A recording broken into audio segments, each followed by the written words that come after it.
ઉપલેટા દૂધ ઉત્પાદક સહકારી મંડળી દ્વારા ગ્રાહકોને વિના મૂલ્યે રોપા વિતરણ કાર્યક્રમ યોજવામાં આવ્યો હતો। રાજકોટ જિલ્લાના ઉપલેટામાં દૂધ ઉત્પાદક સહકારી મંડળી દ્વારા દર વર્ષે વિવિધ સામાજિક કાર્યક્રમો યોજવામાં આવે છે તેમજ સેવાકીય પ્રવૃત્તિઓ પણ કરવામાં આવે છે અને આ મંડળીઓમાં દૂધ ભરતા ગ્રાહકોને પણ મંડળી દ્વારા અનેક યોગદાન બોનસ તેમજ ભાવફેર સહિતની વિવિધ સહાયો આપવામાં આવે છે।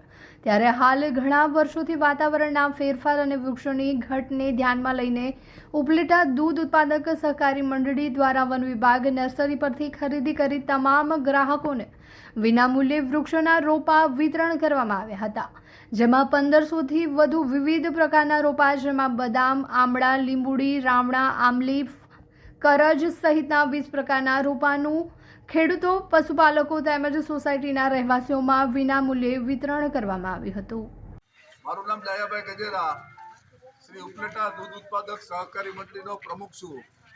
દર વર્ષે ઉપલેટા મંડળી દ્વારા હજારો વૃક્ષોના રોપાઓ અર્પણ કરવામાં આવે છે। અમારો હેતુ વર્તમાન સમયમાં જે પર્યાવરણની અસંતુલન થઈ રહ્યું છે તેને કારણે વધુ વરસાદ, દુષ્કાળ, અતુલ પવન જે કંઈ બનાવો બની રહ્યા છે એ ખાસ કરીને ક્લાઇમેટ ચેન્જ જે કહેવાય ક્લાઇમેટ ચેન્જને કારણે આ થાય છે। એટલે વધુ વૃક્ષો વાવો, કારણ કે જે જંગલ છે આ છેલ્લા 10 વર્ષની અંદર 6% જેટલા જંગલ ઘટી ગયા છે।